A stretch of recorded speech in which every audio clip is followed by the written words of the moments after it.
सर्वप्रथम मी आपल्या सर्वांच्या स्वागत करतो. त्याचबरोबर नवीन वर्षाच्या हार्दिक शुभेच्छा देतोय. 3.5 वर्षानंतर आपल्याशी संवाद साधण्याचा आज मला अवसर मिळालेला आहे. मुख्यतः ही प्रेस कॉन्फरन्स मुंबई महानगरपालिकेच्या निवडणुकीच्या संबंधात आपण आयोजित केलेली. याआधी पक्षाच्या माध्यमातून मुंबईमध्ये 94 जागांवर आम्ही उमेदवार जाहीर केलेले. त्या उमेदवारांनी आपला अर्ज भरला आणि 95 जागेवर जे अर्ज भरण्यात आला होता ते नामांकन किरकोळ कारणांनी रद्द करण्यात आलेलं आहे. आजच्या घडीला आमचे 94 उमेदवार असताना 2 ठिकाणी आम्ही पुरस्कृत उमेदवारी दिलेली आहे. एक धारावीमध्ये आणि एक रमाबाई आंबेडकर नगरच्या शेजारी कामराज नगरला. त्याची नावं पण आपल्याला देऊ. या उमेदवारी संपूर्ण मुंबईमध्ये जिथे जिथे राष्ट्रवादी काँग्रेस पक्ष ताकदीने लढू शकते त्या पद्धतीने आम्ही हे उमेदवारी जाहीर केलेली आहे. उमेदवारी जेव्हा जाहीर करण्यात आली त्याच्यातलं आपल्याला मी बायफर्केशन देणार. आमच्या एकंदरीत उमेदवारांमध्ये महिलांची संख्या जास्त आहे आणि उमेदवारी दिलेल्या त्याच्यात डॉक्टर्स, इंजिनियर, वकील, प्रोफेशनल्स, भाजी विक्रेते, महिला साफ करणारे कार्यकर्ते आणि प्रत्येक समाज घटकाला न्याय देण्याची भूमिका पक्षाने स्वीकारली.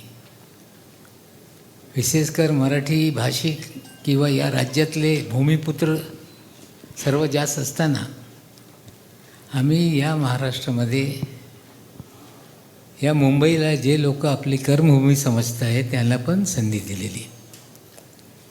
सर्व धर्मीय लोकांना सामावून आमचे उमेदवार निश्चित करण्यात आलेले. याच्यात अल्पसंख्याक समाजातला मुस्लिम घटक असेल, ख्रिस्ती असेल, सगळ्यांना आपण या लिस्ट तुम्ही पाहिला तर तुम्हाला हे सगळे चित्र दिसतील. बरेचसे लोक उत्तर भारतीयांना आपली स्वतःची मतं समजत आहे आणि एक भावना निर्माण झालेली आहे की आमच्यावर अन्याय होतो आहे. राष्ट्रवादी काँग्रेस पक्षाने या मुंबईमध्ये सर्व जास्त उमेदवारी उत्तर भारतीय लोकांनी दिलेली. त्याच्यात पण असं नाही की एका विशेष वर्गाला दिली. विविध जातीची लोक जे उत्तर भारतातली आहे त्यांना सगळ्यांना उमेदवारी आपण दिलेली आहे. दक्षिण भारतीय याच्यात आहे, तेलुगू भाषिक लोक याच्यात आहे. असं एकंदरीत हे आपली यादी आम्ही जाहीर केलेली. आम्हाला खात्री आहे की या मुंबईमध्ये 2002 सालापासून राष्ट्रवादी काँग्रेस पक्ष एकत्रित असताना निवडणूक लढत आहे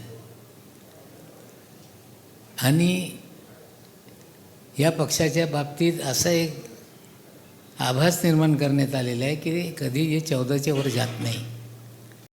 पण आम्हाला वाटते की यावेळी एक वेगळं चित्र या मुंबईमध्ये राहणार आहे आणि आमची जास्त जागा निवडून येतील.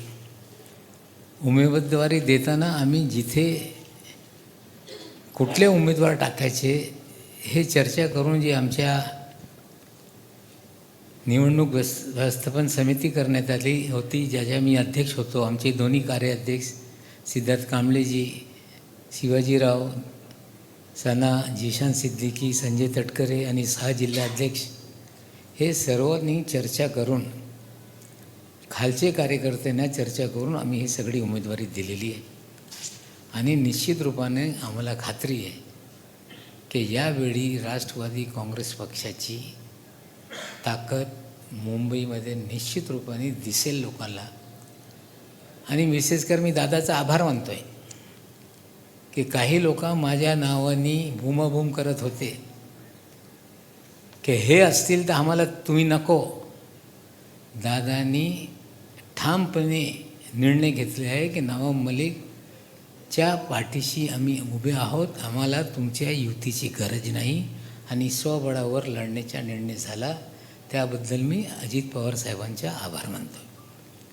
पण एकंदरीत ही निवडणूक प्रक्रिया सुरू झाल्यानंतर ज्या प्रकारे या मुंबईमध्ये निवडणूक निर्णय अधिकारी ज्या पद्धतीने वागत आहे, नियम कायदे बाजूला ठेवून ज्यांना पाहिजे उमेदवारी रद्द करायची, जे अपात्र उमेदवार आहे त्यांच्या उमेदवारी 10:30 वाजता रात्री घोषित करायची हे पात्र झाले.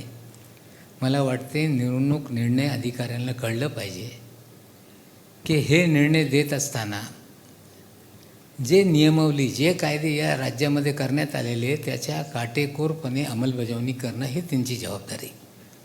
आज मी सांगतो की एक उमेदवार हायकोर्टात गेलेला आहे.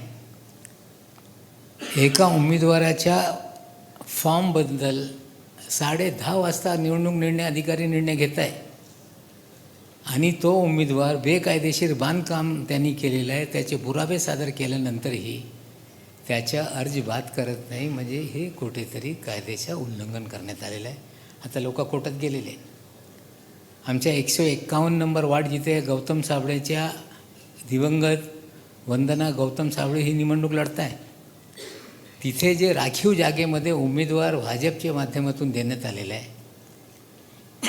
अर्ज दाखल करता असताना त्यांच्याकडे जातीचा दाखला नसताना त्याचा अर्ज दाखल करून घेण्यात आला. छाननी करत असताना आमच्या उमेदवारांनी ऑब्जेक्शन घेतलं आहे की यांच्या जातीचा दाखला नाही आहे.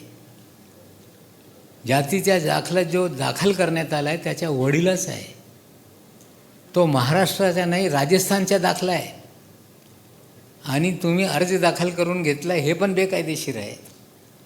शेवटी ते 8:30 वाजता निवडणूक निर्णय अधिकारी सांगत आहे की त्यांनी ॲफिडेव्हिट दिलेलं आहे की आमचा दाखला आहे, त्यामुळे आम्ही हे अर्ज स्वीकारतो, रद्द करत नाही. आता तुम्हाला पाहिजे तुम्ही कोर्टात जा. तिसरे उमेदवार आम्ही सांगतो आपल्याला मनीषा राहटे जिथे आमच्या उमेदवार लढत आहे 111 मध्ये 119 मध्ये, तिथे जो उमेदवार आहे शिंदे सेनेचा तो महानगरपालिकेचा वेंडर आहे. नियममध्ये एखादा वेंडर हे निवडणूक लढू शकत नाही. ऑब्जेक्शन लेखी देण्यात आला, पुरावे सादर करण्यात आले. मुंबई बँकेचा आता 4 दिवसापूर्वी त्याला पेमेंट त्या खात्यामध्ये आलेलं आहे. त्याच्याही उमेदवारी रद्द झाली पाहिजे, पण तसा निर्णय झालेला नाही. मी अधिकाऱ्यांना बोलू इच्छितो आहे की ही लोकशाही आहे. लोकशाहीमध्ये जे कायदे निर्माण करण्यात आलेले, जे नियमावली घालण्यात आलेली आहे त्याची काटेकोरपणे अंमलबजावणी केली पाहिजे. या 3 वार्डाच्या बाबतीत कोर्टात आम्ही जाऊ, पण याला वेळ लागणार आहे. पण आता एखादा राजस्थानमधला मागासवर्गीय मुंबईमध्ये अर्ज भरून उमेदवारी घेऊन जर निवडणूक लढत असतील तर या मुंबईतले जे महाराष्ट्रातले मागासवर्गीय त्यांच्यावर अन्याय होत आहे. उद्या देशभरातले मागासवर्गीय येऊन मुंबईमध्ये सगळं ती जागा भरून टाकतील. असेच ओबीसीच्या जागेच्या बाबतीत असा अन्याय होणार. मग ते निवडणूक अधिकाऱ्याला कळलं पाहिजे की आज तुम्ही निर्णय देताय, कोर्टात विषय गेल्यानंतर तुमच्या नोकऱ्या पण जाणार आहे उद्या, हे त्यांनी लक्षात घेतलं पाहिजे. मी त्यांना स्पष्टपणे सांगतो आहे. आम्ही निवडणूक आयोगाला पत्र देणार आहे, जे इथे महाराष्ट्रामध्ये जबाबदार आहे, की या प्रकारे हे सगळं घडतं आहे. प्रचार करत असताना जे मॉडेल कोड ऑफ कंडक्ट आहे, आचारसंहिता आहे, त्याची काटेकोरपणे अंमलबजावणी झाली पाहिजे. काटेकोरपणे अंमलबजावणी केली पाहिजे. शेवटपर्यंत कुठलेही आचारसंहितेचा भंग होऊ नये हे पण आमची मागणी राहणार आहे. आणि आम्हाला अपेक्षा आहे की आयोग याच्याकडे आज जे आम्ही पत्र देणार त्याच्याकडे ते गंभीरतेने त्या पत्राला घेतील. आणि निश्चित रूपाने या निवडणुकीमध्ये आम्हाला अपेक्षा आहे की मुंबईमध्ये आमच्याशिवाय महापौर होऊ शकत नाही, ही सत्य परिस्थिती आहे. आणि निश्चित रूपाने 16 तारखेला हे चित्र आपल्याला दिसेल. ज्यास मी काय आता आज जास्त बोलणार नाही, पण आपल्या मनात काही प्रश्न असतील तर निश्चित रूपाने त्याचे उत्तर द्यायला माझी तयारी आहे.